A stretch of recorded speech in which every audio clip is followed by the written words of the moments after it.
to the Main Event Fightcast. I'm your host, Vega, alongside my co-host, Coach Mike, the one and only. And yeah, I think we finally got our setup shit figured out. So I hope you guys have been rocking and enjoying. It'll be different next week. It'll be different next week. And we gonna have some fun, you know what I'm saying? Let's get right into it, yo, because UFC Saudi Arabia, in the weirdest way, was a banger. Because if you were watching the fight and listening to the crowd, you would have thought it was the most boring fight night of all time. I'm not really sure what was going on with the crowd, bro. Nah, I don't have an answer for that either. That crowd sucked, bro. The crowd was weak, weak, fight after fight. And you made a mention about the first fight being a little questionable, right? I'll call it questionable. I don't think it was boring. I think it was questionable, right? It was boring. It was boring for me, but it might have not been the worst fight. But the past events, the first fights have been good, and the events have turned to snoozers as opposed to this one. Yeah, they started like snowballing downward. As opposed to this one built up. The crowd never built up, but the crowd never built up. So talking about that first fight, right? Zhao Long versus Ho Lee. Lee? Yeah, there was an issue at the end of the first round. I don't know if you caught it. The clock was off. The clock was off by a whole 10 seconds, bro. They kept fighting. They kept fighting. But it wasn't there. No, they were right in the ring. Oh, listen. The timer we were seeing was wrong. Oh, that's what happened. Because the 10-second thing went off in the ring when the timer went off for us. Either way, they're right in the ring. You don't stop until the ref stops. Exactly.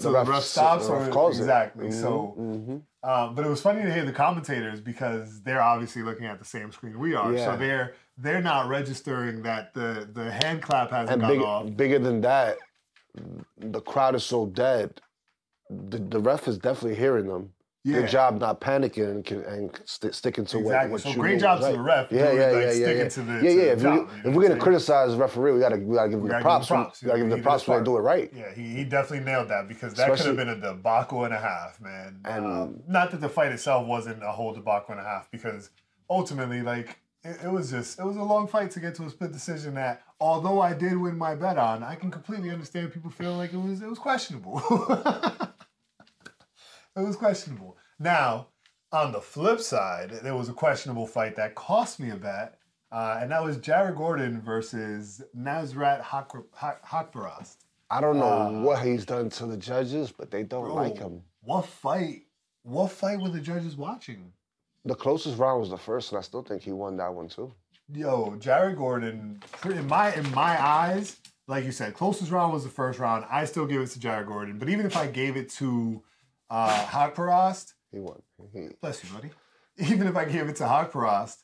Who, Kelvin Gastelum? 155 Kelvin Gastelum? 155 Kelvin Gastelum, as you say. He didn't get the second or third round. No. So it doesn't even really make a difference. So how he ended up winning a split decision was crazy. The only theory is the judges fell asleep, woke up, and looked at the face and said, Jared Gordon looks beat up.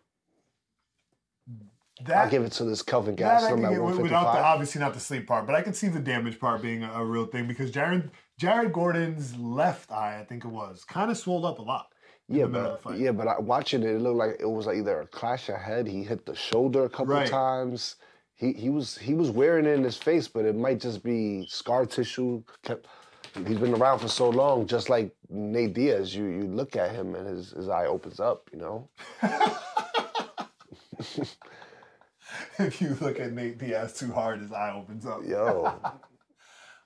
Man. I don't know what's going on with the judges. It seems like, again, I don't ever want to accuse people of being intentionally bad at their job. That's ridiculous. Like, I think that there's just a weird imbalance in, like, what the consistent way to measure a fight is. And I know that it's really hard to do that because most of the fight is subjective. But how do we get to a place where at least something can be objective? Or we can agree on some elements where this fight, I can look at it and be like, all right, damage is where you could sway it and say that Haqparast won. But then you look at other fights and you're like, whoa, what it, happened here? It really ruins the fight because it was a good fight to watch. It was an amazing fight to watch. It wasn't the most technical. I kept looking at their footwork and it was awful. Their footwork was awful, but they were in each other's faces and they were letting it fly. Jared Gordon's head movement was good. No, he always moves his head. He always moves his head well, but his feet. Oh my God! You would think he just started fighting. But, yeah. He really walks around the ring. He doesn't actually sway or he just walks. He just takes heavy steps in each direction. I'm pretty sure he's not much of a dancer. I'm pretty sure. That's a wild thing to say. He does not move his feet. Lima, I don't remember his first name. Lima delivered an incredible turnaround submission to get a nice little underdog win, which was really exciting. Even earning himself a nice performance bonus, which was pretty cool. That was another fight that had a frantic pace. Yeah, that one had a pretty frantic pace. He opened up very, very fast. He opened up bam, just going into it. I think even in the beginning, there was a little small period where it looked like he might have had him wobble a little bit. I want to say his name properly. Let me find it real quick so I could say it properly. Could you imagine us in that crowd? We'd probably be going wild, like, oh, and they're looking at us like we're crazy. In that crowd, they would have kicked us out. They might have. We would have been going so crazy, they would have kicked us out. Yeah. Get these guys out of here. What's this guy's name that fought? But they must be golf fans. I don't know. Naimov, that's what it was. Naimov. Felipe Naimov versus Felipe Lima versus Mohamed Naimov. Mm-hmm. And the come from behind submission that he pulled off in the third round was beautiful. That might have been another one of those fights where might not be very technical, but they were going for it. So it was a fun fight. It was nonstop pace. Mm-hmm. And to be honest, it did kind of look like Naimov was winning the fight. Like Naimov was still kind of dominating the 100%. But Lima kept trying, and he came up with something. Made it happen. Came up with something. How about this fight that was supposed to be so lopsided right there you were looking at? Oh my God. I'm going to get into that one in 1 second because there's another one I just wanted to. So Rinat Fakhretdinov and Nicholas Dalby. So Rinat Fakhretdinov won by decision, pretty much out-wrestled him after he realized that for whatever reason he just couldn't get it striking going. But the judges got it right this time? The judges got it right, yeah. The judges definitely got it right. I think it was a split decision. Split decision, which was kind of a little scary because they almost got it wrong. But I could, they would have got it wrong. I was going to say I could see how they could have scored it the other way, but not necessarily. But Nicholas Dalby has this really interesting breathing technique that he uses throughout the fight that I haven't quite figured out what it's for or what the benefit is. I understand. So what he's doing is, I forgot the exact term. That's crazy. I just drew a blank on it. But what he's doing is essentially continuing to keep his body over-oxygenated by rapidly blowing in and out to exchange oxygen for carbon monoxide, right? Yes. Carbon monoxide. So you're rapidly exchanging, right? And so people would do this when they're suffering from anxiety, right? Or they're having a panic attack to help you get some sort of regulation going in your body. You get a rhythm going, heavy breathing, right? I don't understand how that'll help in a fight. Me neither. But that's a lot you have to think about. Right. Make second nature. Right. While having to deal with a lot of other stuff. Maybe he's done it so long that it's become second nature and it becomes like a rhythmic thing. It keeps him going in a rhythm and keeps, you know how people even if it is listen second to music nature when they jog to keep a pace going versus just jogging silently, like that type of thing. Even if it is second nature, you're also taking away from something else being second nature in your instinct. I don't know, it's a lot. I didn't notice that. But if it's that's so fact, that's loud. I don't know how you didn't notice it. He's so loud doing it. And I've watched him fight a couple times. I've never noticed that. But yeah, it's such a weird thing, and it makes you so from a judging perspective, right? Which is another kind of remembering it was a split decision. I'm like, oh, that's a little concerning because from a judging perspective, when you're seeing the wrestling and everything taking place, and you're hearing that heavy type of breathing, I can understand how a judge would kind of lean into it and be like, well, he's obviously getting tired. Right, but the other remarkable thing is Nicholas Dalby didn't seem like he seemed tired as he should be at the end of a fight. He didn't seem as tired as I expected him to seem doing what he did the whole fight, right? Like the in and out blowing, and it was a really, really odd technique. I'd love to know if anybody else has any thoughts on the technique. So if you have any idea what was actually happening and I'm getting it completely wrong, drop that in the comments real quick. Reach out to him about that, not me. I want to know what's going on there, because that's like odd. that type of extreme technique, I feel like if it works, at least one other fighter would be adopting it, right? It wouldn't be. It's not a technique that is secret. Like you can see what you're doing. So if it ever works, the only logic I could apply to that is what you said. Maybe anxiety.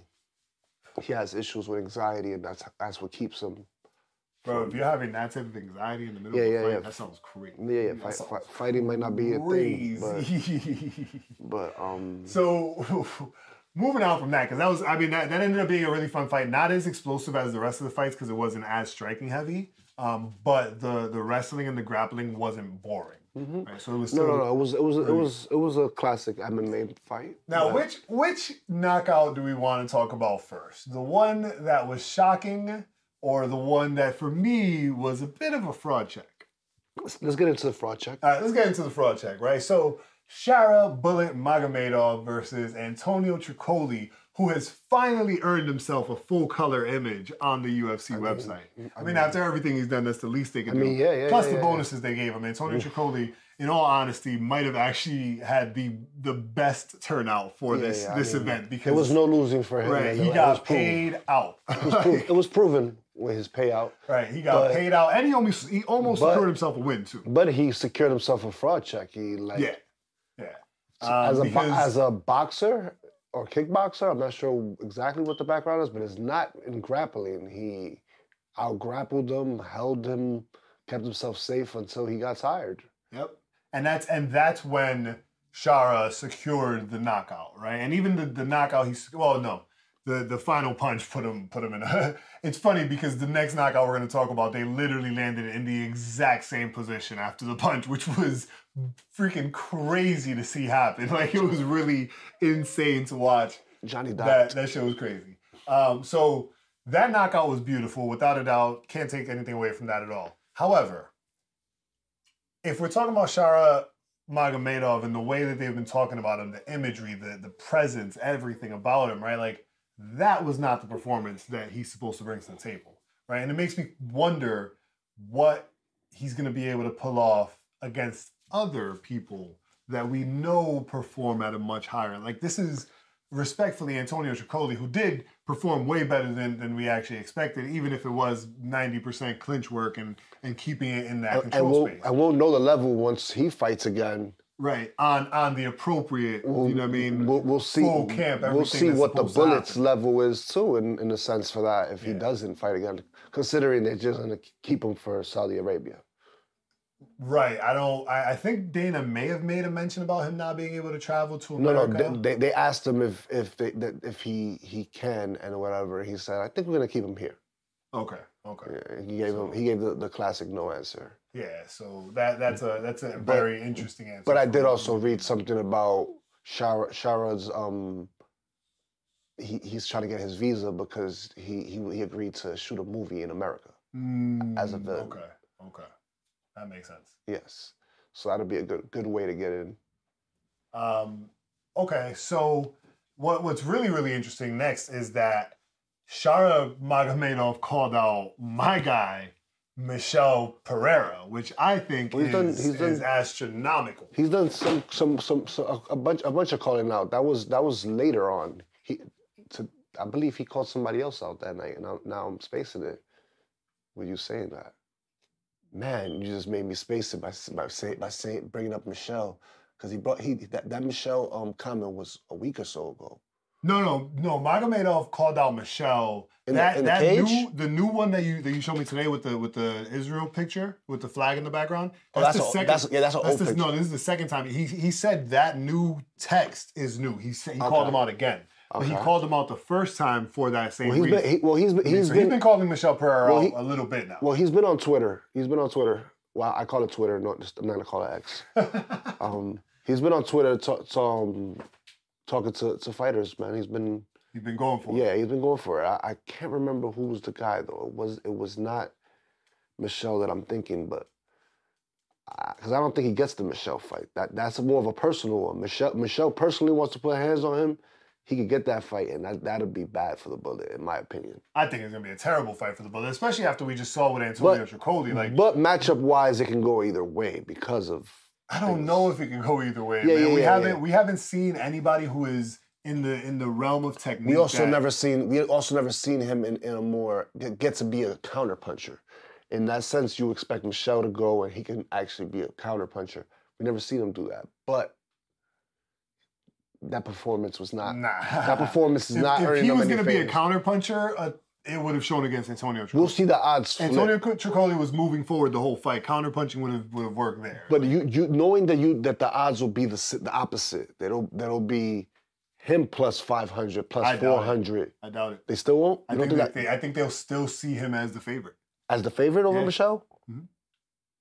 I don't think this is going to change I'm shocked. I'm shocked that you said that, but I feel like because you would say that it would go that way, which I expected, but you did not. I was going to say that how you think Dana sees it as, how the odds makers is going to kill it. I think the odds makers are still going to see it. That's crazy. And it's going to be because of the knockout. That's crazy. Right? Because they're going to look at it as, which is a fair way to look at it, right? They're going to look at it as, even though he took 3 rounds to do it, he still had the power in the 3rd round to do it. Yeah. You know? So that's where I think, and now I don't think it's going to be as drastic odds as this fight, where it's minus 500 versus plus 400. I think it'll be like minus 200 to plus 170, somewhere in that space. Yeah, but you know what I mean? That'll be, the odds makers are good, man. I don't see them. I don't see them doing that. I think they'll do it. It's clear. I think it's clearly obvious that Antonio might be decent at grappling, but is he better than Michelle? No, absolutely not. He doesn't have the movement either. So Michelle gets that done early. If the fight plays out any way close to what he looked like, bro. That man could not grapple. But although I don't agree with it, I don't entirely disagree that there is that space for the counterpunch. And given that we saw a 3rd round knockout after getting out grappled, I could see the bookies looking at it the same way, where it's like, yo, he could secure a knockout. Yeah, but like a puncher's chance is not giving you a favorite. I hope not. Every time we talk about somebody having a puncher's chance, Conor had a puncher's chance against Khabib. The odds makers saw that for Khabib. I sure hope not.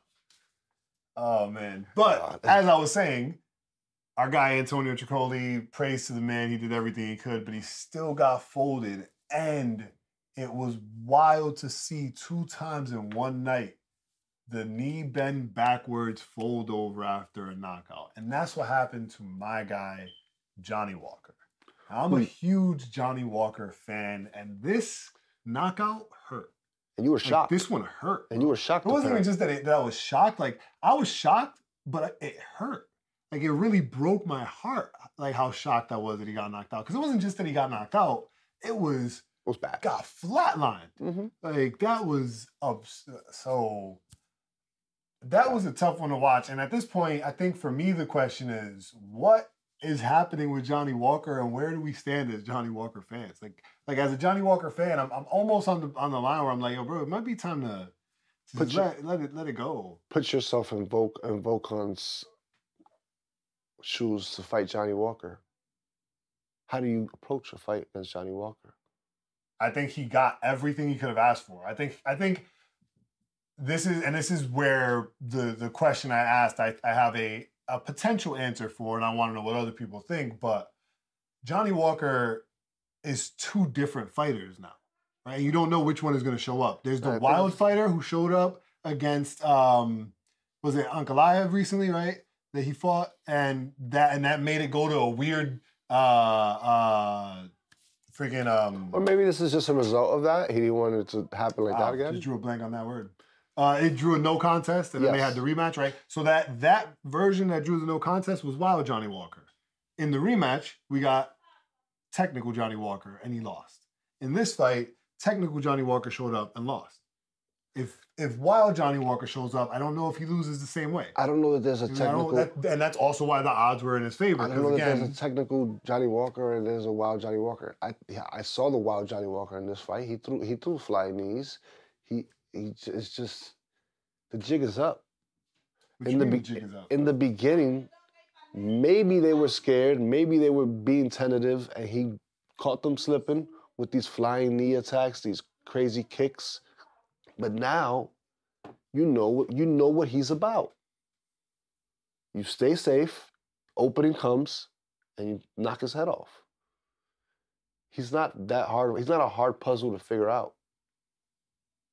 He was when he was wild. Great athlete. And that's why I stand by the idea that once he started trying to be technical, that threw some poison in the water. No, once you start trying to be technical and you were a wild fighter, now there's going to be that little bit of everything and everything. That's a fair assessment. That's a fair assessment because maybe he's overthinking everything. Yeah. But the problem is he can't be thinking. Not in there. Exactly. That's not who you are. You're not the fight smart guy. And that's what I mean. Once he started playing if you're thinking, you're gonna miss a read. And once you miss that read, you miss the opportunity that you had. And that might be the only opportunity you got. That's where I think Johnny Walker's at now. So he's a very limited fighter. He has a decision either. The decision for me is pick a side, and the only real side to pick is go back to being wild. Because if you stay technical, this is gonna keep happening. Right, there are more technical fighters that the reason they struggled against you. It's like when you're a better player in Street Fighter, then some kid comes and button mashes to beat you. The problem is it's that wild nature. The problem is they try to fix guys like that, and the thing is you can't. Yeah, and that's what happened when he went to Joe Rogan said. Irish gym. Joe Rogan said if Mike Tyson wasn't as wild as he was outside of the ring, getting in trouble, is he the same wild man in the ring? And it's a fair assessment. The thing is with Johnny Walker, if I'm his coach, if I'm his trainer, only thing he should be working on is conditioning. Keep doing what you're doing, and you have to work on your conditioning. Make sure you got the energy to do whatever you feel like doing the whole fight. Because the only excuse for your chin to be this weak is you're getting tired, you're not in the best shape you could be, and that's it. You can't fix that kind of guy. His wildness, his deficiencies, have pros and cons. Mm-hmm. And that's the best way to put it. It's got pros and cons. And that's just how it is. You know who doesn't have pros and cons, though? Not anymore, anyway? The real Kelvin Gastelum. No. The real Kelvin Gastelum doesn't have pros and cons? didn't make weight. And this is like the 30th time in his career that he didn't make weight. But he won the fight. That's the pro. That's the pro. He won the fight. That's the pro. But I feel like he really did a lot of damage to his career with this one, especially 100%. Because he then went on to launch a podcast called Missing Weight, where he's just eating mad food. It's like a food show. Mm-hmm. So it's like you just made a mockery of one of the most important parts of the fight process, right? Which is the making weight, which I don't love the making weight system. I think there's different ways we should change it, but it doesn't change the fact that it is part of it's a very important part of the process. This is somebody who has no excuse. Right. He has weight way too long. He has plenty of weight to get off. It's not like come on, man. Right. Like, so to not make weight, it just feels kind of crazy. Also a disappointing fight because it started off nice and then it got boring. It started off like it was going to be a war. I said that I think Gastelum is going to lose. He usually doesn't show up for these guys that are big names or whatever. His best fights usually are his best opponents. He showed up pretty good, but but his gas tank, you could tell. But then it's obvious to tell that this guy is not working. But then there is a question because there's rumors going that have yet to be confirmed, so we just got to wait it out a little bit, and we'll probably find out. Ariel Helwani will probably break it at some point. But rumors are circling that Kelvin Gastelum let the UFC know he had caught staph at one point during his training camp, and that's why he was going to miss weight, because he had to lose some time because of the staph, right? So when we then look at his performance, it's like, okay, is that really what happened? If so, we can kind of let it slide, but still doesn't look good for you in the long run. It just because this is the thing. The excuse is valid, But there's no excuse for you to have to knock off 25, 35 pounds before fights. You're letting yourself get big because you've created a mockery in this show. You're eating bad on camera. There's no denying it. There's no denying it at all. Like, it doesn't sit well for the bosses. How long will they keep you around? You have a fight or two left on your contract. Maybe that's what you want. Maybe you want to get to these other promotions where you go win $1 million for winning the tournament. Right. I'm not mad at it. Or even just want to get into the celebrity space now. But if you plan on staying in the UFC, being a Hall of Famer here, you've got a Hall of Fame fight in it already. You're not doing right. You're not giving Dana any reasons to keep you around. And I'm not going to say Dana was alluding to getting rid of him, but Dana was very clear on how disappointed he was. He said it was the third time he missed weight. I'm pretty sure he made miss weight way more than 3 times. Exactly. I'm pretty sure, like, Dana definitely has some love for the kid. He's an Ultimate Fighter winner. That fight against Israel Adesanya will go down in history no matter what he does at the rest of his career. And I think he should really think about that legacy before he damages it more. Exactly. Doing stuff like what more? How many times can you miss weight before they'd say no? Like, before they say enough is enough. God damn it. They'll have you fight at 205, bro. You think Kelvin Gastelum does good at 205? No chance. That was fast. That was mad fast. Gastelum goes up to 205. What does he look like? I don't know. A butterball. But imagine he gets to muscular 205. That'd be crazy. Muscle built 205 Gastelum would look tankish, bro. So the guy that does not work on his physique at a lower thing is going to be able to go up and work. No way. His gas tank will be nothing. It'll be Kelvin no Gastelum. Speaking of true heavyweights, let's talk about Volkov versus Pavlovich. What did you think of the fight first? Let's start there. What did you think of the fight? It played out how I expected, but there was moments where you're, that's who Sergey is, man. Sergey could one time touch your chin and change the whole complexion of the fight, but Volkov did what he was. Volkov really put on a performance that was like unlike any other of the night. Well, this is who he is. He's very technical, and when you put the matchups against each other, there's somebody that's not very technical, but he'll knock you out on a punch that doesn't look like landed clean. You know, like I think so. As opposed to somebody that can hit you clean, and he still knows he has to circle and get to his safe places because he knows he doesn't possess that knockout power. Right. What he possesses is knowing the range, good kicks. He's a smart fighter. He's like the Wonder Boy of the heavyweights. He moves gracefully. I don't know that he moves as gracefully. I'm obviously not a direct 100% comparison. No, because I'm pretty sure there's somebody that has better movement than him, but doesn't have the range that he has. Exactly.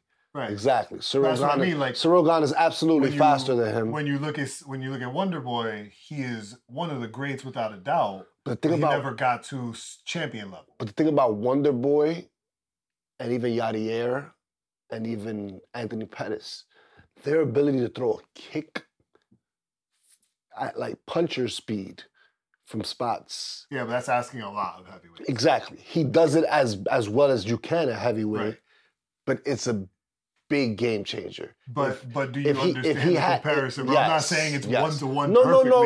It's as good as it's gonna get. Yeah, like that's literally. But he's so good that. But I don't know he that will always act as a valuable part of the division. He's probably the best kicking heavyweight too, not counting John Jones, who doesn't have the enough contests to qualify. Yes. Because I don't think John kicked much in that fight. He didn't do anything much in that fight, but choked the man out. No, it was quick. And Cyril Gane kicks, but he doesn't do a lot of kicking. But the fight was perfect. Now here's the thing that really drew me, right? Like there was the whole beginning, the whole lead up to the fight where because they spoke in Russian, there was the misconception that these guys have been friends for a while and like they were confused about why they were fighting. Well, so some detail there. they trained together. They weren't actually friends. All it was when Pavlovich was fighting Derek Lewis had already beat Volkov. That's Sergey's side of the story. No, that's Volkov's side of the story. Volkov explained it during the post-fight conference. Well, maybe, all right. So he said that he went to go, help him train for Derek Lewis after Volkov lost.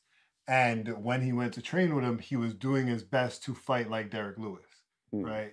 So I think that what happened there is, and this is what Volkov explained as far as like him taking offense. What he took offense to was the idea that you just came off of a knockout and your next fight needs to be a win. You thought I would be the person who would be the easy win. Why did you do that? Right? So now, after hearing the training session and all that, I think what happened is Sergey forgot that Volkov was pretending to fight like Lewis, and in his head really thought, like, I could beat Volkov and this will be the easy fight. I'll take that because I'm coming off of a loss. So that's where all of that came from. So if that's the way it was, so I mean, that means that, so Alexander believed we wouldn't fight because fellow countrymen, we've trained together. And then when the contract got to Alexander, Dana or Hunter told him he already agreed. Right. Because that's what they were talking about on the scale. Exactly. And that's when it got heated. Exactly. And in my mind, I'm thinking, damn, did Dana just lie to him and tell him he signed it and then go back and forth? But that story makes a lot more sense. Right. At first, we were all skeptical about how Dana was moving. But it sounds it still sounds like the UFC itself was involved in pitching the idea of like, yo, fight Volkov. And maybe the UFC also had the idea that, like, again, we saw what the odds were going into the fight. Everybody was kind of expecting Volkov to lose. It makes Sergey look bad. Well, no. What really makes Sergey look bad is the follow-up, right? Yes. So now you lost the fight, and when Volkov goes to talk to you in the ring, you shoved him away. Like, that looks terrible.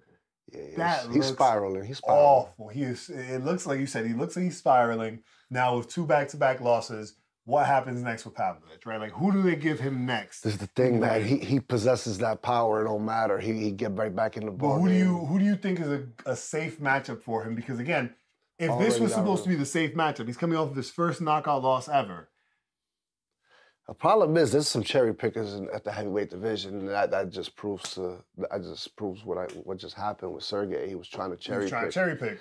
But I think that's what it sounds like. And what I mean by that is, now, you think Ciryl Gane says yes to him now? Nah. You think he says no now? He says no. And what is it? You couldn't beat Volkov? You couldn't beat Aspinall? Why am I going to give it to you now? But if he does, what does it speak? What does it say for Ciryl? He might be spiraling too, the way John handled him. Well, no, we haven't really seen him fight since, have we? Exactly. I don't think he's spiraling. We don't know what's happening in his psyche. I don't think he's spiraling. I think maybe they're trying to figure out what his next best matchup is. Or maybe he's thinking, if Francis could make this money boxing. Nah, no way. I don't think so. I think he's trying to figure out. You don't think that's realistic though? Think about it. When we fought in MMA, you turned into a wrestler, and now you're going over there making millions boxing. Yeah, if I'm Ciryl and you're Francis. But he also had both his knees were bad, so his movement was super limited in striking. I'm just talking about the narrative, bro. It doesn't matter. The facts hardly matter. That's true, though. You can't exclude facts from the narrative. No, I get it. I'm just talking about for his psyche. A fighter this. I think that's a super reach. It's a reach. You know, I'm 100% admit there's a reach. But I'm more saying as a fighter who just got handed his first submission loss. Everybody's just talking about he can't wrestle. Everybody's gonna wrestle him down now. He's been figured out. I think that's a super reach. That's not a legitimate spiraling action right there. Maybe I should. He lost one fight. I feel like everybody's over exaggerating this is because of who he lost to. It's not that big a deal, bro. He lost one fight. But there's people that believe that maybe John Jones won't be impressive at heavyweight.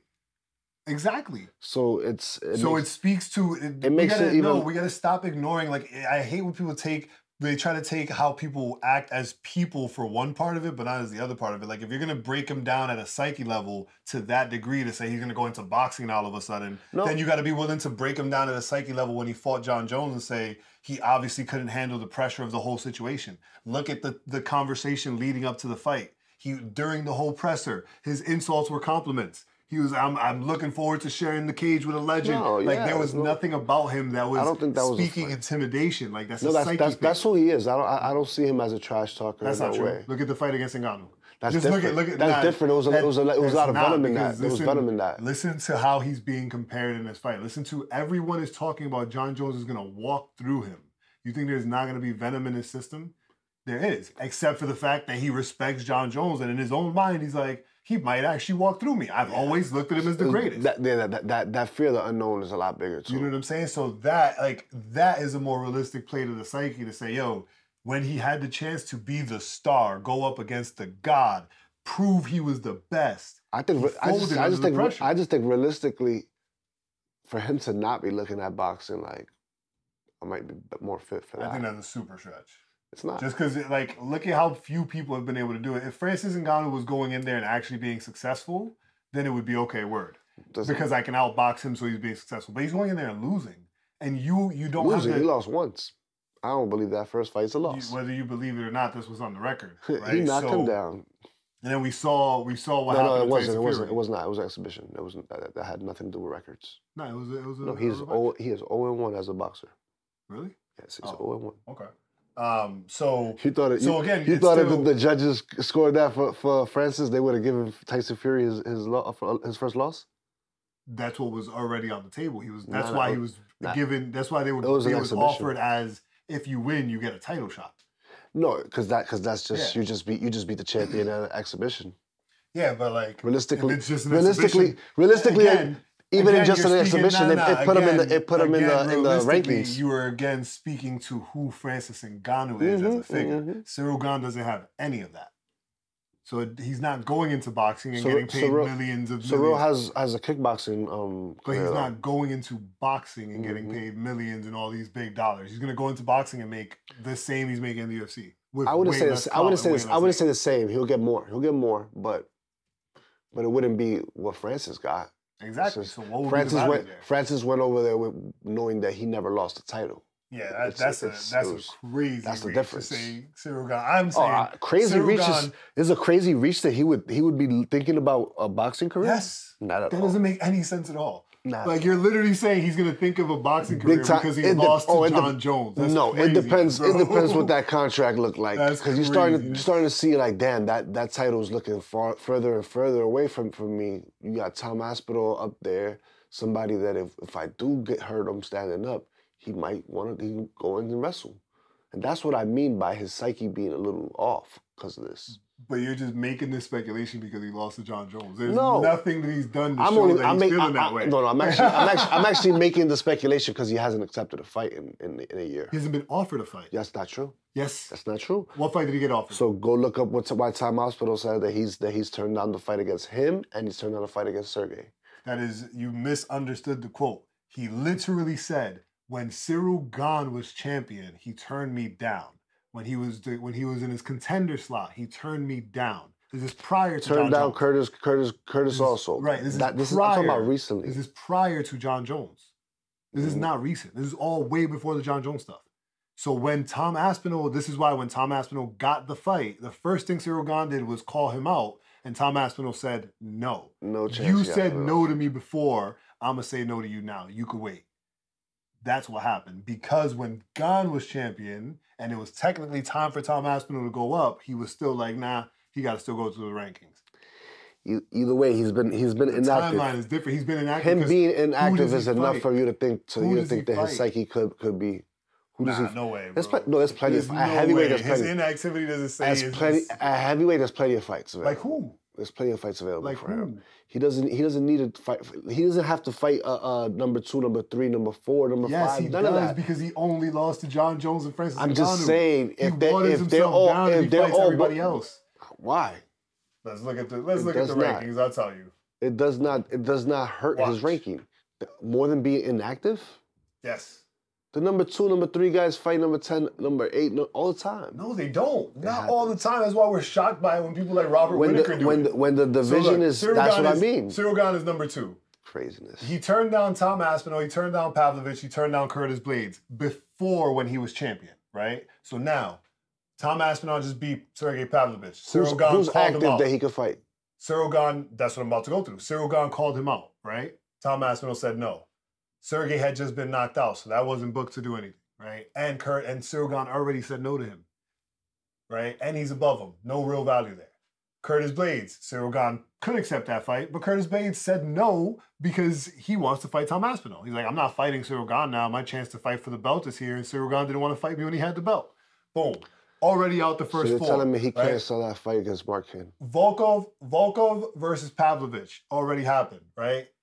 Stipe Miocic, we know where he's at. Jailton Almeida is a nightmare fight for Cyril Gane. That will be the only defensible one where I'm like, okay, he is scared of the wrestling. That makes perfect sense. I would not fight Jailton Almeida. Perfect sense. Marcin Tybura, way too down the list. For what? It's not way too down the list. Didn't he lose to Bam Bam already? He's the next man. He lost to Bam Bam. You have 3 guys that are inactive. He lost to Bam Bam, and I already beat Bam Bam. I am ranked number 2. Why am I going to fight these people? There's no value. No, he didn't. He beat Bam Bam. He submitted him. Tybura, oh yeah, he did. That's right. Submitted him. There's no value there though, bro. I'm ranked number 2. I could get a title shot as soon as someone says yes. I think they're booking Rosenstrike with one of these guys up there too right now, bro. I'm telling you. Somebody just said they were being booked against Rosenstrike. I'm trying to understand your logic around the idea that I'm telling you that's the way the heavyweight division is. No, I'm saying they're gonna have to fight down. What is the logic? But if you're ranked number 2, you're ranked number 2, and you're about to be. He's gonna go down in activity. You're ranked number 2, and you're about to be ranked number 1 because when John Jones retires after fighting Stipe, everything goes back to normal. So now Tom Aspinall's champ. Cyril Gane is ranked number 1. It depends how. Who does he need to fight? It depends how that. The only people that I would say he needs to fight No. It depends how that Tom Aspinall fight goes. Now, because if Tom Aspinall loses, he gets a rematch. That's not what I'm talking about. If he loses, what's the rankings now? Champion John Jones, interim Curtis, number 1 Tom, and number 2 Cyril Gane. He's good. Mm-hmm. It's not moving, right? Right. But the only way they're gonna move him is by inactivity. But he's not inactive. He's not declining fights. We just went through. There's no one for him to fight right now. If he doesn't fight Volkov now, then you could say, all right, he's being inactive. You just said he could fight Almeida. That's a bad fight for him. Again, you say no to Markin. I think that's the fight to make. I'm ranked number 2. Why am I going to fight these guys down when I could stay number 2? That's dumb. That you're staying number 2 regardless. Because what's going to happen is Alexander's going to take Sergey's spot. Right, and then it's going to be Volkov versus Gane. Who's to say that they're not going to put Alexander over Cyril if he ends up booking a fight before him? Like, what do you mean? Who's he going to fight? Alexander? I don't know. But that's what I'm saying. If he goes and books a fight against one of those guys, just off that, they're going to be like, he's be more active and all of that. If they do that, there's an open fight. What are you talking about? Schedule-wise, look at the schedule. Right now, Tom Aspinall versus Curtis Blades, right? 2 guys out the rankings. John Jones versus Stipe Miocic. That's 4 guys. I got to figure out who it was that I saw was saying that they're about to be scheduled against Rosenstrike. Schedule-wise, it'll probably be somebody down here, bro. Like, there's no reason to look at all these people down here. It's not. If they do Jairzinho Rosenstrike, 90% chance that's Marcin Tybura's fight. No. He wasn't. He definitely wasn't the person speaking. That's what I think. But to fight Cyril Gane, why would Cyril Gane fight Rosenstrike? That's mad far down the list. Why would he fight Tybura? That's mad far down. Again, schedule-wise. It's a good fight for him. 2 stand-up guys. Schedule-wise. Tom Aspinall, Curtis Blades. John Jones, Miocic. Pavlovich just fought Volkov. I don't know how the UFC sells another title shot for Cyril without doing anything. The only way that's why he hasn't gotten a title shot yet. That's what I mean, that they just got to give him a fight. It doesn't matter who it is. You're number 2. You win the fight, you keep your number 2, and we could possibly give you a title shot. But I think there's enough. Again. How do you sell a fight against somebody that's just with the tension? Cyril Gane versus Tom Aspinall. There's mad tension there, right? Cyril Gane versus Curtis Blade. There's mad tension there. John Jones and Stipe Miocic is a temporary thing, bro. John Jones is not sticking around for another 2 fights. He might. The only 2 fights he sticks around for, Alex Pereira, Tom Aspinall, maybe. Alex Pereira for sure. I don't think he fights. For sure. I think Aspinall gets fraud checked by Curtis. I don't know. It's the John Jones. I mean, Curtis already beat him once, so. It's the John Jones Curtis effect, already bro. beat him once, so, you know, it's possible. John Jones effect, man. But to wrap up the Saudi Arabia card, Robbert the Reaper Whittaker went in there and did exactly. Bobby Knuckles. Exactly what we expected to happen. Quickly. He made incredible reads, made incredible decisions in the cage that led to a beautiful knockout. Beautiful knockout. Beautiful knockout. That leg, the way he was reading that kick and getting him to feed into the feints with it, I kind of wish he would would have landed that. into the I kind of wish he would have landed that head kick. He would have dropped it. It would have been another Johnny Walker. He would have landed that kick. The best thing he did while he was stumbling doing all that is picking his hand up for that kick, because that's Robbert Whittaker's thing. 1, 2, dunk, kick, and he. Best thing he did was know that read.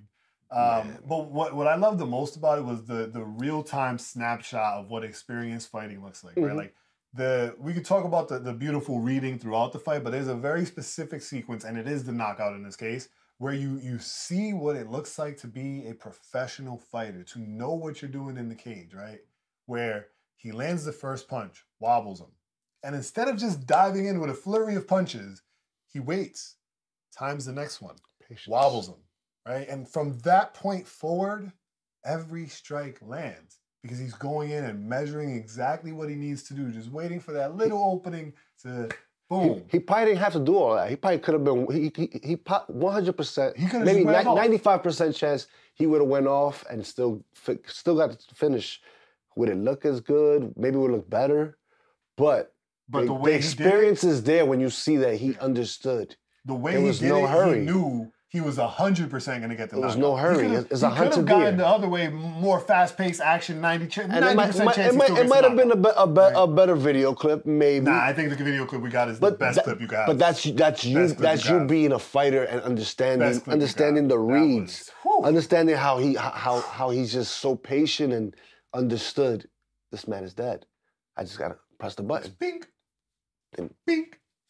It was almost like a video game. Oh yeah. That was insanity. Because in real time, you can see Whittaker look up and down and see the read on that feint, and it was like, oh man, it was amazing. Oh man, so damn good. We got one. So damn good. We got one. I hope Saudi Arabia doesn't hate me for this, but Bozeman of the Night goes to the whole crowd. 100%. 100%. The whole How do you have such a good card? Like, of course, this wasn't UFC 300. This wasn't UFC, was it 290? No, 218, 208? I don't remember the number. I'm trying to remember the number. But like 248, I think it was. But anyway, it's not this massive explosive card, but it was still a super exciting card. And for the crowd to sound like they were seeing, there was one point where they were booing during the Jared Gordon and they were exchanging Hakparas. They were exchanging, standing up, exchanging. It was no clinch work, just standing up, exchanging. I just couldn't get it. He looked over and says, "I don't think they know what's going on. I don't think they can't know what's going on. I don't think they understand how fighting works." Like they can't understand how fighting works for Listen, what we got from the crowd does not compute. I hope they do send a nice little handsome check to the UFC, because that is terrible. That was a tough crowd to watch. Like at one point, DC is doing commentary and he's whispering, and Michael Bisping said, "Why are you whispering to me?" And he's like, "Because the ref's right there." And you can see Jason Herzog just starts laughing. Just chuckles. He's clearly reacting to what the commentator is saying, because the crowd is so dead. You can hear everything. Right, which also makes it harder for the commentators to do their job, because they know that the fighters can hear them. And you can't make you can't speak on technical reads that you're seeing that a fighter's missing on or that a fighter's accomplishing when the fighters can hear you, because then they can pick up on it. I mean, it changes the trajectory of the fight. You can, but someone's gonna feel away. Right. Like it's just not a good call. Oh my God, he's not defending the left hand. Like, oh, word, not defending the left hand. Or in tight submission situations where DC gets really detailed in explaining how somebody should be moving their legs to get out of it. And we've had that. We've had that in the Apex when it was empty and you can see DC basically coaching. Right. Or you remember Big Mouth Kevin Holland kept talking to DC saying, "Am I doing it right?" Or he was talking to Khabib. I'm sorry. Yeah. He was like, "Am I doing it right? Am I doing it right? Am I doing it right?" Like, which, listen, in the Ultimate Fighter house, that could be a real reality, but it sucks to see an event on the big stage. Yeah. Come on. No. That didn't look good. So I don't like that. Let's see. We already talked about the bonuses, performance bonuses that went out. They went out to Robbert Whittaker, Felipe Lima, and Shara Magomedov, which is Shara Magomedov, not Nurmagomedov, which is the only one I think shouldn't have gotten a performance bonus, but that's a different thing. I would never say that they shouldn't get one, but if you could make an argument for another one that didn't get it. Yeah, 100%. Volkov. There you go. 100%. Hackprost. I may not be happy with the fact that he won. 100% on Volkov. Yeah. Jared Gordon versus Hackprost. Like, you believe that was the fight of the night also? Yeah, that fight was incredible the whole way through. The fact that the judges got it wrong doesn't take away from the fact that it was a great fight the whole way through. It was a good fight. What I mean? And performance-wise, if you want me to believe that Hackprost won, he has to get a performance of the night bonus, because from what I was watching, he wasn't winning, right? So like the only way you would tell me he won is that he did something that turned the tides of the fight. And if he turned the tides of the fight in that way, that's a performance bonus. I mean, it was an action-packed fight. But thinking about what I just said, I know why Dana didn't give him the performance bonus, because he didn't actually win the fight. So that makes sense. But Volkov, on the other hand, I feel like that's a good performance 100%, that was performance of the night. Oh, Ozdemir was the other person who got a performance bonus. By Alexander knocked Volkov. out Johnny Walker. Yes, that's one. That was. So those were the 4 performances. That was a big-time knockout. Yeah, those were the 4. So overall, this was the best event we've got in 3 weeks. Yeah, definitely. And as far as I'm concerned, like, listen, I've always liked Conor McGregor. I was never a super Conor McGregor fan. I just wasn't a fan. No, you got to be a fan of the circus. That's right. The real. I wasn't a fanboy of the whole situation. Listen. Right. So for me, I am way more excited about UFC 303 now with the card change. With everything that got shuffled around, I am way, like, I wanted to see Michael Chandler versus Conor McGregor, but I want to see Pereira versus Prochazka way more. I'd rather watch Alexander over Conor McGregor today. For sure. Like, I want to watch Ortega versus In my opinion, that's a better ticket. Now, casuals, it makes sense. There's probably more. There's a million more casuals than there are like people like us who love this sport and can't help but see the technical deficiencies of someone. Like, I love Conor because of what he's done for the game, but Conor, I remember when he knocked out Aldo. Mm-hmm. Do you believe if they would have rematched right after that happens? I don't think so. I'm of the thinking that Aldo is a lot more calm in the second time and just gets it done. He literally played mind games with Aldo and knew Aldo will blitz him. He knew Aldo will blitz him. He was in the back. If you're gonna give him flowers, let's give him flowers for that, for understanding that he was in this guy's head. I think he's gotten enough flowers for that, bro. Everybody knows what happened in the Aldo but fight. We don't have to always talk about it. I guess I'm gonna give him flowers before I'm gonna kill him a little. But the thing is, somebody asked me the other day, who's the face of boxing? And they didn't know the question they were asking me. When I said that it's Canelo, they're like, oh, but Terence Crawford. I think Terence Crawford is a better boxer than Canelo. Doesn't mean he'll win. I think there's a size difference. But if we're talking about face, we're talking about sales. So he didn't understand the question he's asking me is not about who's the better fighter. It's about who's the face, who sells the most. Oh, yeah, for sure. And that's the difference. But I think but that's what I mean. Like, with the Conor card, it was a bad card because all you needed on the card was Conor. So it wasn't that exciting to really, like, the lead up wasn't that, you know. But it's a fact that Alex Pereira is a better fighter than Conor McGregor today. And Conor McGregor is just sells more tickets. In the moment, yes. But even the selling more tickets could be up for question, right? Like, we might find out very soon that we could see a changing in the tide, you know? Because especially Conor just pulling out of this one, his next one.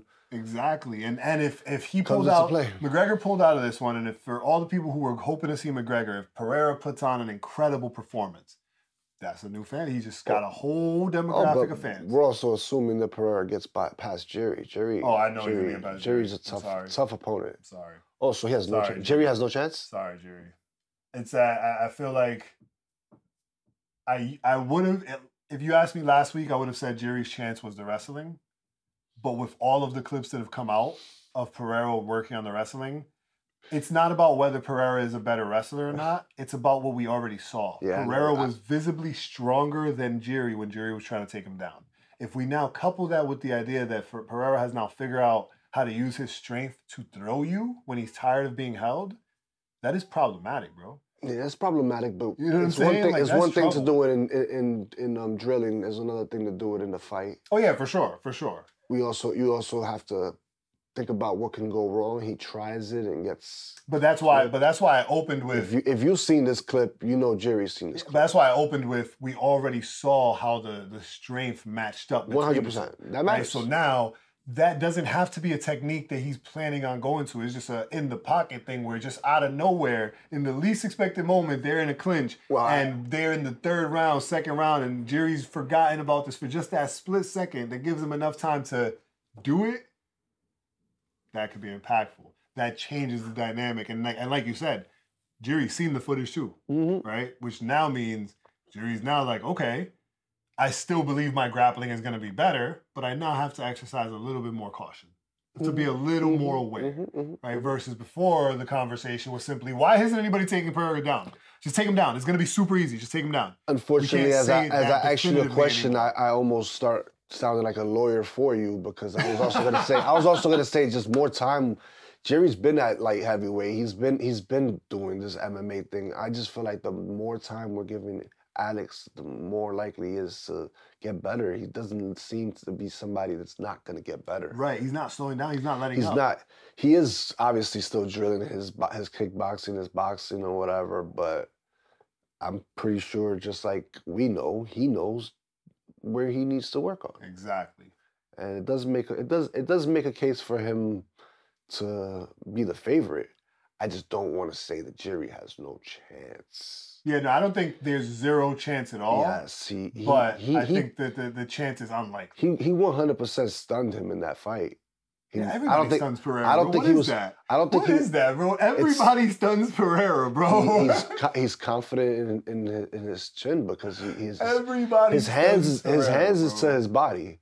You corrected me on that. I'm like, his hands is down. He's like, they're not down. They're low. They're low. And it's a fact. It's a fact. So whether it's that he's more confident in surviving a face strike than he is a body strike, whatever it is, it's part of his game plan and it works. Maybe he's giving him false confidence, whatever, because he's using it to draw them in. It all started from him back against the cage, just how Izzy took him out. So yep. So speaking of UFC 303, let's get into some of what I think are going to be the more exciting fights on the card. Starting with my personal favorite, which has already blown to the freaking moon in the odds. I'm betting against him. Peyton Talbot versus Yanis Gamori. Peyton Talbot is that guy. He has not been in a boring fight, period. And the most challenging fight that he had faced so far was Cody Stamann, the South African who also works with Dreykus.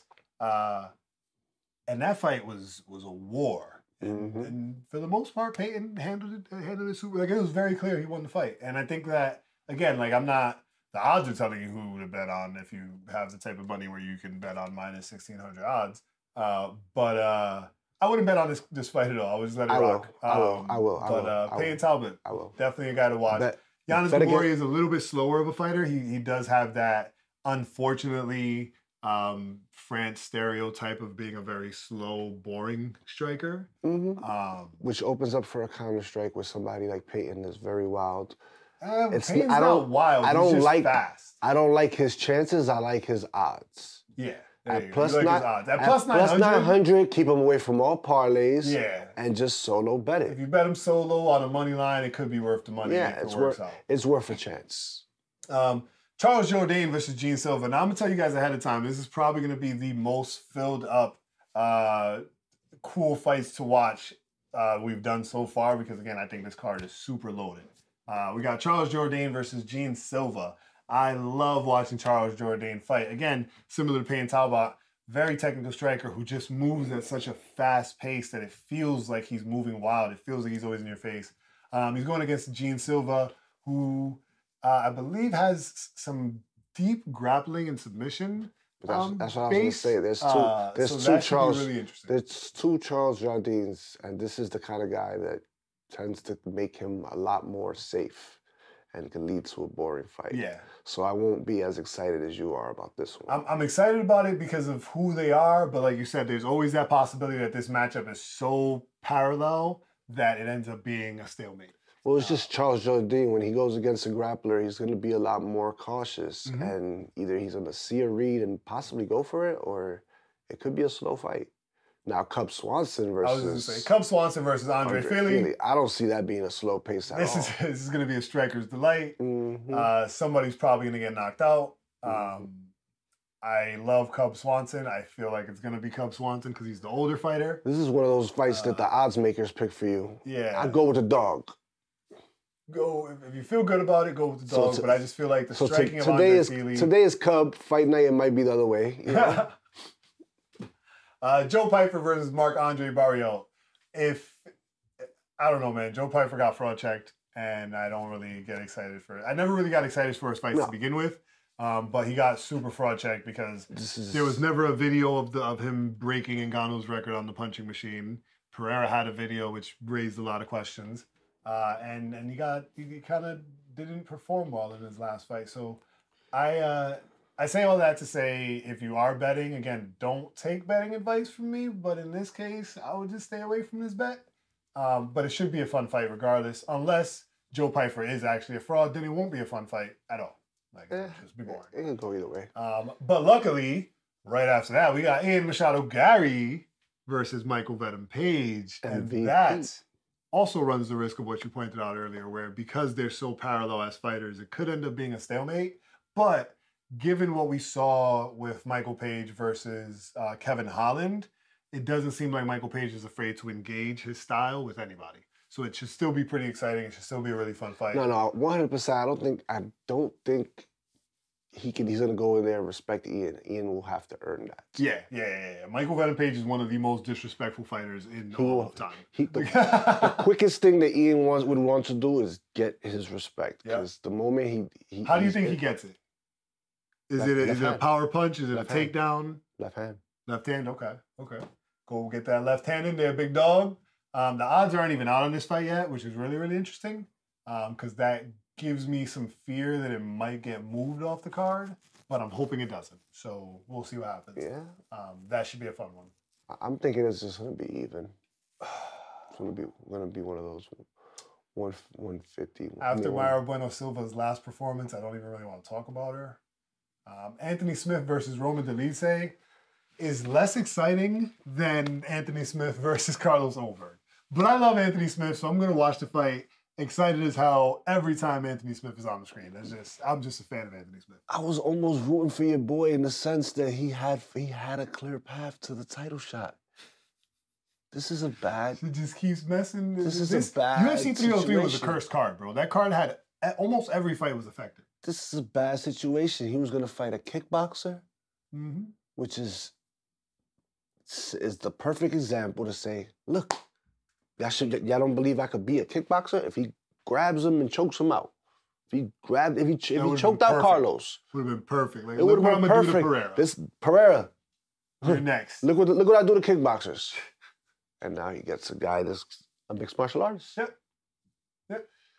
So like I said, I really don't get it twisted. Don't get it twisted. He might get the job done. Nah, I think he might get the job done. This is a fanboy side, so I might be a little biased, but I think he's gonna win the fight. But it doesn't do anything for that narrative. That's the thing. It doesn't really move. It's a non-ranked fighter, more dangerous in a sense. And you already let me not say that. Carlos is a dangerous guy. Nah, I think Carlos is the more dangerous fighter. Yes. That's why I was like, wait.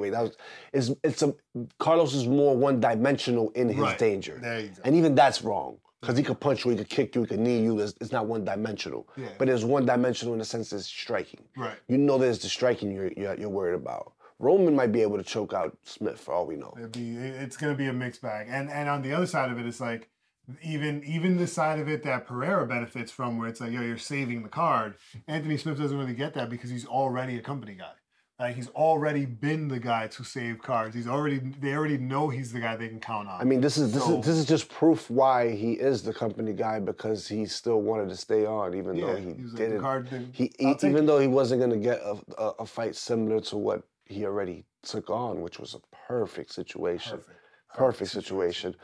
Not perfect because we're saying he was definitely going to win. No, it was the perfect way it worked out. It was the perfect example. Brian Ortega versus Diego Lopez. Speaking of mirror matchups that might lead to, we might see two grapplers stand up and strike. We might see it. We might see two grapplers stand up and strike.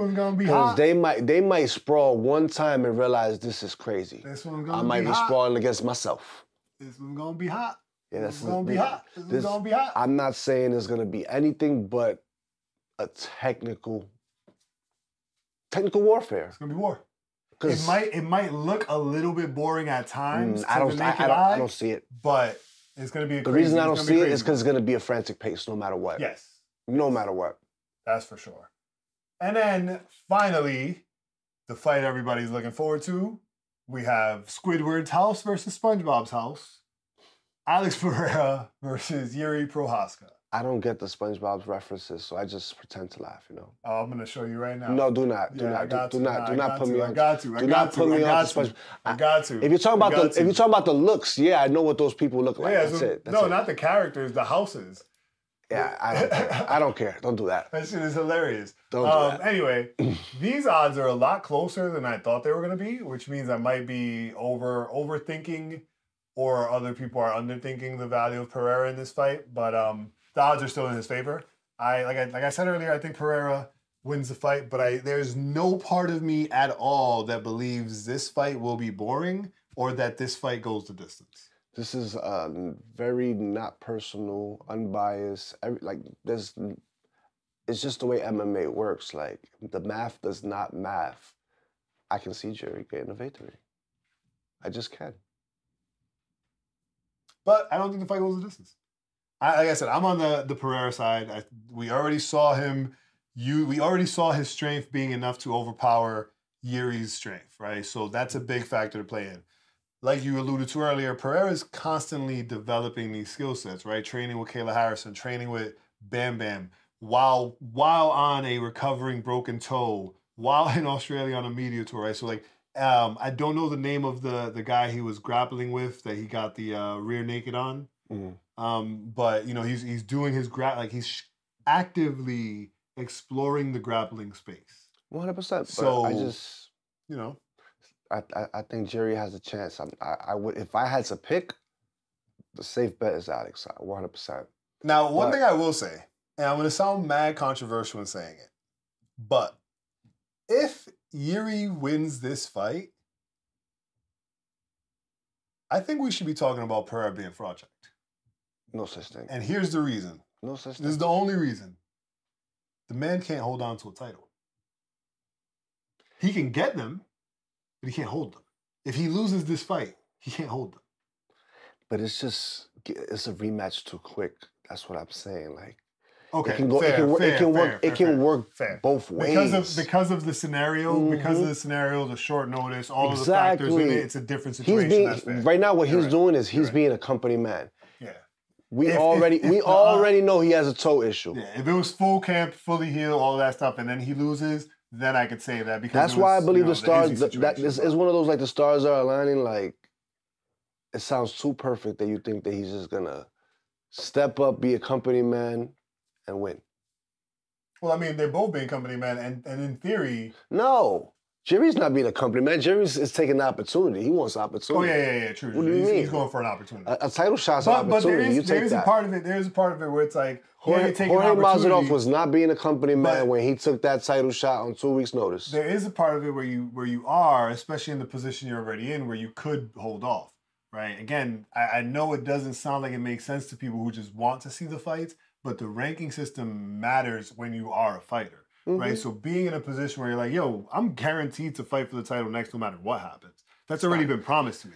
I've already been told I'm They next. have to stop with that because... You know what I'm saying? I've already been told I'm next. They don't have to stop because that's what you earn by getting to those ranking positions. Listen, you don't fight your ass off from 15 to get to number 2 just for you to have to keep fighting 10 through 15 to prove that you're number 2. Oh, no, but there's a thing. Sometimes you have a clear path to the title and sometimes there isn't a clear path. And you create it, however. But his was already there after he won in the 300 fight. Yeah. They said he was next.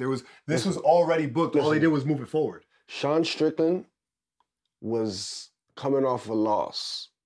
Did he lose to Jared Cannonier after or before Alex Pereira? After. I believe. See, so he had lost 2 out of his last 3. Took a fight against Abus. And won. Mm-hmm. His next fight was for the title. That's a whole different situation. You're not talking again. You're not talking about the guy who's. You're not talking about the guy who's ranked number 2 and just came off of a win. You're talking about a guy who's ranked number 6 and just came off of a loss. But he's number 2 and he's 1-1 in his last 2. It's right, very but different. he's 1-1 against the guy who was going to be next. Yeah. So and it's already been stated he was next, and this fight was already planned. They were already preparing for it. They just moved But it precisely paints the picture. What I'm telling you is that there is no clear path to the title, but staying put often works when there's already a title shot booked. But if there's nothing booked, you fight, you stay ready, and now somebody's injured. They remember the guy who just went. Not the guy that's been sitting. That's how you look at it from the non-fighter perspective. But you have to account for the risk. You have to account exactly. for... There's a risk. There's a risk in taking the fight. There's a risk in not taking the fight. There's no risk in not taking the fight. 100%. I'm already ranked number 2. There's no risk. It depends. No, it doesn't. It's literally how it works. Because you're 100% correct if you're Kobe Covington. You might even be correct if you're Cyril Gahn. Like you're also correct if you're Bilal Muhammad. No. Bilal Muhammad is the most boring fighter. No. He has not fought since his last win. There's been 3 title fights. He sat out and still waited to get his fight based on where he was ranked. Guess what? If he would have sat out when he first got to number 1 and did not continue fighting, they would have pushed him out. 100% they would have pushed him out. When do you think he got to number 1? He fought twice after. Or was it number 2 that he fought? Then he fought. But either way, from number 2. He got to number 1 he got to number 1 after he fought Burns. That's when they moved him up. That was his last fight? Yes. Man, he was calling for the reason he was calling for the title shot. So who was number 1? The reason he was calling for the title shot. How did you get number 1 from beating Burns? Because Burns was number 2 at that time. Because Usman was number 1. Damn. That's what I mean. Even in that sense, Usman had just lost 2 times in a row to Leon Edwards. Prior to that fight. So how is Bilal not the guy? Prior to that fight. How is Bilal not the guy? Because prior to that fight, Bilal had not gotten to the ranking he was at yet. Bilal did not fight Gilbert Burns until the fight between Usman and Leon was already booked. And Leon was on a longer winning streak than Bilal Muhammad. So the only question... Technically, the win streak is snapped when you get a no contest? Nah, because it's not a loss. That's a win streak. You fought, you didn't win. I have not lost. You fought, you didn't win. Nah, undefeated. 100%. Cool. So it's still a win streak. I'm undefeated. But you didn't win. Fine. And it would apply the same way to Bilal Muhammad's side. A draw definitely kills the win streak. No contest, I'm not really sure, but technically it kind of is. You showed up and they didn't win. They both were on that. They were both on that side. Leon was ahead of Bilal and more deserving. My point is, a Bilal Powell sitting out and saying, I'm next, holds way less weight than a Kobe Covington, who guys want to fight and they know he sells a fight. Right. It holds. That's literally the position that these type of guys are in. Yuri Prochazka has this whole samurai persona that people are loving whether they like fighting or not. He sells fights. They didn't have to move this fight up. So it's an agreement on both sides. And again, Jiri already having been champion, already knowing the fight is booked, it's just booked for a later date. He ain't got to say yes. I feel like Sean Strickland is one of the guys that should have been able to sit, but he knows that I got to be active. No, Sean Strickland can sit now. No, 100% now, but he's been active. Yeah, after he was denied the rematch, if he would have sat, that would have been a bad call. Mm-hmm. Because they denied you the rematch for a reason. Right, and that reason we now know a ton of because of the behind the scenes footage is mostly PR related. I knew before that, and they could even mirror that, and you can never call me out for that if I'm them, because I'm like, it's not about who the controversy that Sean Strickland brings to the title.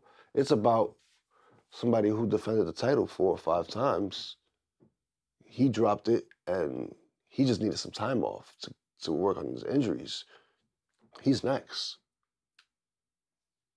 That would make sense if I didn't deserve a rematch. Again, you speaking from that perspective is, again, not speaking from the perspective of I was a fighter, right? Like, as a fighter, what you just said doesn't make any sense. You're just speaking as a fan. No. Right? Like, as a fighter, I'm like, yo, wait, so you're just saying I deserve to get my rematch skipped on a fight that multiple people say that I won, did not lose, just because of your favoritism for this guy's legacy? But you know what it is? That's a false narrative, and you thinking that you deserve a rematch just because of that. The truth is, going into that fight, Izzy deserved a rematch more than Izzy turned the rematch down. That was his choice. No. So you're saying that you're saying that Alexander Volkanovski can get skipped next because you're using the wrong term. He didn't get skipped because he turned it down. If he didn't get offered a rematch... No. I don't think he got skipped right now. I think right now he needs time off. He got knocked out. Well, but we're talking about Izzy.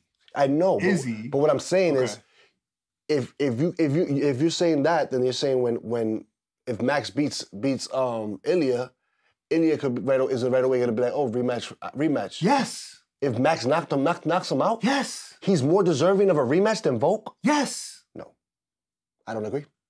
But again, you said knockout. That's not what happened to Sean Strickland. You cannot change the way things play. But I just you're right. He wins by decision, and it's not a...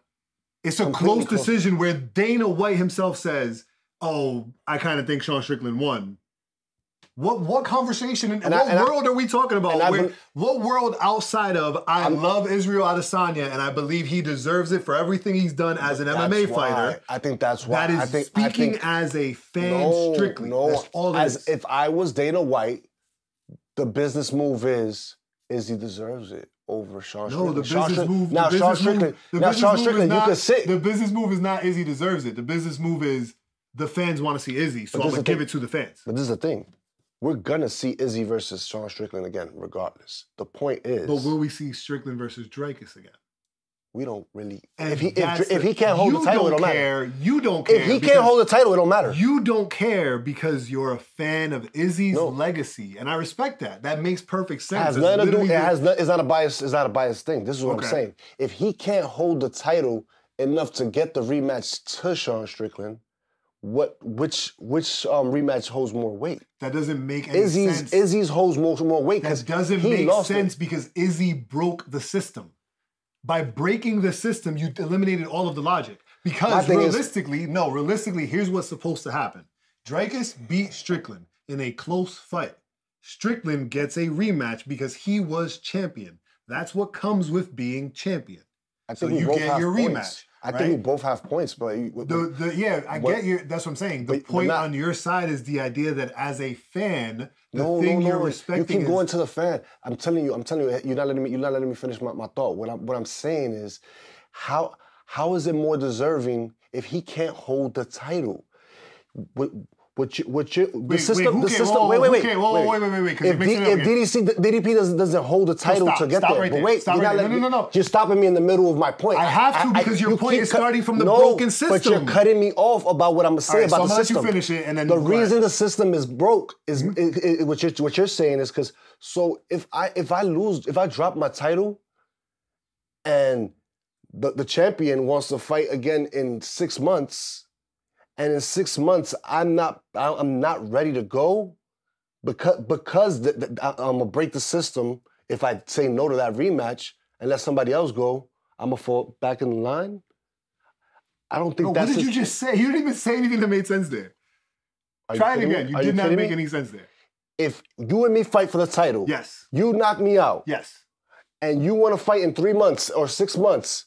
And I'm not ready, I'm not medically cleared to be training in time and all that. Then guess what? You didn't get skipped. You turned down your rematch opportunity. But now, let's say I did not have it wasn't medically clear because of the fight or whatever, but I do have these injuries. Did you turn the fight down or did they? Here's the question. This is the question. Wasn't going to be ready to fight? This is the question. Did they offer you the fight? That's the question. But now you're trying to get it to a hypothetical. No, I don't know that Izzy was offered the fight. They offered him the fight. He said no. I don't know that happened. That is factually what happened, What he did say is he's going to go away for a while. He needed exactly, time. And they did that. He said that when they offered him the fight, they asked him if he wanted a rematch with Strickland.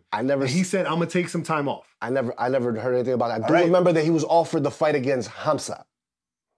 That was way later. After Dreykus versus Strickland was booked. Probably. But the point is, why is there some pressure for the champion to have to go again?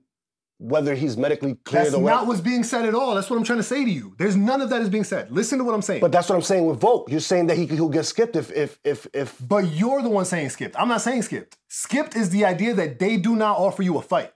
Skipped is not you're injured and you say I can't take the fight. But they can offer you the fight and you're not ready to go. All right, so that's not getting skipped. That's you got offered the fight and said I'm not ready. Exactly. You're not getting skipped. But but you're almost saying that is less damaging. It's more damaging to do that, to say no to that, than to stay when you're in a position like Ciryl Gane. What are you talking about? You applaud them staying and waiting to fight when there's no clear fight.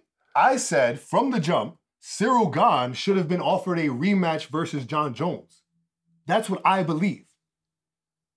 I understand why they didn't, because in reality, neither one was a champion, so neither one deserves a rematch. It was a fight for a vacant belt. I don't think losing the belt. I know you don't care about that because you're looking at it from the fan perspective. No. Losing the belt is not enough to grant it an immediate rematch. A champion that's been there for a while. You're saying I'm not letting you finish, but you literally keep repeating the same point and not hearing anything I'm trying to say to you. As a fighter, you're acting like that doesn't hold weight. It doesn't. It does not. What? So everybody that has a title gets a rematch clause. Yes. That is the value of getting a title, bro. What are you talking about? I don't agree. Sometimes the division is moving way faster than that. That does not make sense. Again, if you are the champion, listen, look, you're about to interrupt me. Listen to what I'm saying.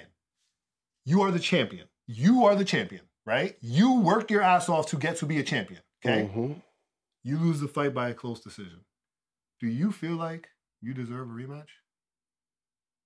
How long have I held that title? Do you feel like you deserve 100%? I am going to. Okay. I am going to. So nothing else matters. You know why? But there's a promoter and all of that matters. All right. What he thinks matters a lot more. So again, now you're talking about the business, which has to do with the fandom. Which fandom am I going to sell a fight to? Mm-hmm. What fandom do I sell the fight to? I'm having PR issues with Strickland as a champion. The fandom, at the same time that I'm having PR issues with Strickland, is begging to see Izzy fight Duplessis.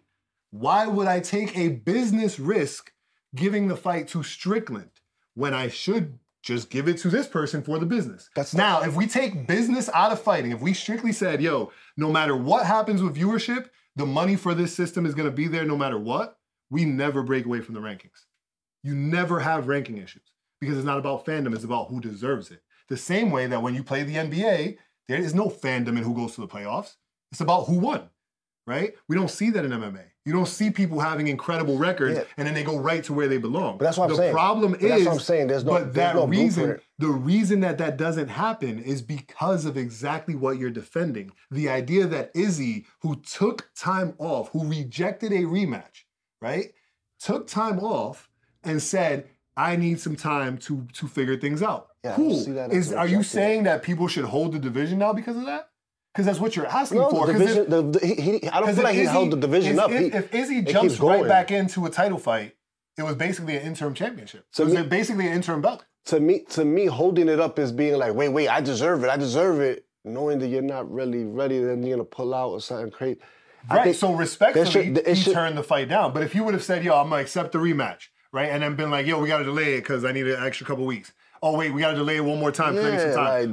That's holding up the division. Right. As opposed to you should be confident to say, not yet. But listen to how But my next fight should be for the title. Listen how injecting Izzy back in, right, is holding up the division. We just looked at the ranking, right? Mm-hmm. All these people are already scheduled. There's really not a lot of wiggle room for who's going to get to fight who within the next 12 months, right? That's without Izzy in the system. Just looking at the whole situation. Then Izzy comes back in. Everything that's there gets pushed back down again. So that guy that's ranked 14, that was about to be moving into the top 10, Izzy just came back in and now you're not. And that is the problem with the business side of it that I completely love and respect because you have to have the business side for this shit to work at all. Yes. As fans, if not, it'll be boxing and the fight will be all up to the fighters whether he wants to accept it. But boxing is in a worse position because there's no ranking system. There's no real system. There's so many organizations. I mean, they have their pound for pound. Right, there's so many organizations, there's no real system. In this promotion, everything is run the same way as MLB, the same way as MLS. But to my point is when there's not a clear line, they blur the lines, and that's Dana. I don't ever feel like there's always been the champion gets a rematch. Because let's go to welterweight, Leon versus Bilal. And do you see a chance where there could be a rematch right after? No. You know why? If Bilal wins, you don't see it? Oh, if Bilal wins, yeah. You completely ruled that out, right? No, I ruled out completely Bilal wins. I agree with you. I hear you on that. Even Hold on, I gotta recover. 100%. I gotta recover from that. I completely ruled out Bilal winning in any way. There's no chance. That's my point. That's my bad, point. Bilal. That's I don't my, mean no disrespect. That's my point. It was real, bro. If Bilal wins, then yeah. The shot block isn't a terrible space where damn I waited and I'm not getting the next title shot. But then if Leon wins again, you're not giving it back to Bilal. But here's where the way you think about Izzy comes into play in this situation, right? Check it. If Bilal, you're trying to say that I'm being biased when I'm not, bro. No. It's just that having 5 titles. I'm not saying means something. It means something to the legacy, but it doesn't mean something to the current time. No, it does. It does when it comes to rematches. No, it doesn't because he already got. So you value again. This is you literally saying the exact thing I'm saying. You're saying you value legacy more than you value the actual fighters, right? And the reason I'm saying that is because, like you just said, 5 title defenses means more than the right to a champion for a rematch. Here's where I'm gonna give you the example I was gonna say, right? Here's where, going to Bilal and Leon, right? Here's the picture I'm gonna paint for you. Bilal goes up against Leon. Bilal beats Leon in a split decision, right? Yeah. But quick match. But all of a sudden, right, in the sudden months leading up to their fight, Usman's been chirping at Bilal and making it personal, right? Would it be fair to let Usman come in and fight Bilal because that's going to sell more to the fans and Usman has the legacy than it would be to give Bilal his rematch? I mean, if it actually made sense on the fan, which is obviously a hypothetical, we know that's not going to sell more, but then yeah. But that proves to my proving to your point of the fan base matters. No, it's proved to my point. There's just the fact that there's not a real blueprint. You can't just say this is going to happen if that happens. There's other things that go down. No, but there is a blueprint. There is a blueprint because if we stick to the ranking system that exists in every sport, right? Then we simply say, hey, doesn't matter how popular this other person is, this person gets their rematch. right? You don't go into the NBA playoffs and if game 3, the Celtics blow out the Mavericks, you're just like, well, they're not even going to get a chance to recover. Even though they still have a chance to win the last 4, we're just going to say, fuck them on that 4th game, and the Celtics are moving forward because they've already won the 3. I'm impressed you even knew the teams that were in the finals. I'm very impressed. He actually knew the 2 teams. Like, that shit would be crazy. You know what I'm saying? I didn't hear anything else he said because I was just so shocked that I'm tired of you, bro. You knew the right teams. Wow. I am shocked. I'm tired of you. I was like, wow. Look at you staying current. Every champion deserves a rematch clause except... Did they score touchdowns at it? Except in a situation where it's a clear blow. If Bilal Muhammad... I think every situation is different. If Bilal Muhammad comes in there and starches Leon Edwards doesn't deserve a rematch. Yeah, that I agree on because you get starched, you should take some time off. When you come back 100%, you'll probably be for the title. No, you shouldn't go right to the title. You should come back into the rankings. You shouldn't come back into the rankings at rank 10. I'll never say that. No, like, you're number 1. Come in you're number 1. 1 through 3, no, you just depending on how the division is. You just lost your number 1. You know what I'm saying? But I'm saying if you lost and then you take some time off, the division keeps moving. You should never fall out of the top 5. But it wouldn't be, like saying Tom Aspinall shouldn't be above John Jones, in my opinion, is a little crazy because Tom Aspinall is actively fighting. Yes, John Jones won the championship. But you're again going back to the legacy, the value. But you're also putting the value in that belt. Since we put that belt on John Jones. Yeah, but I also think John Jones should have gave it up. That's a whole nother debate. But you just made the argument for when if Izzy would have held up the division.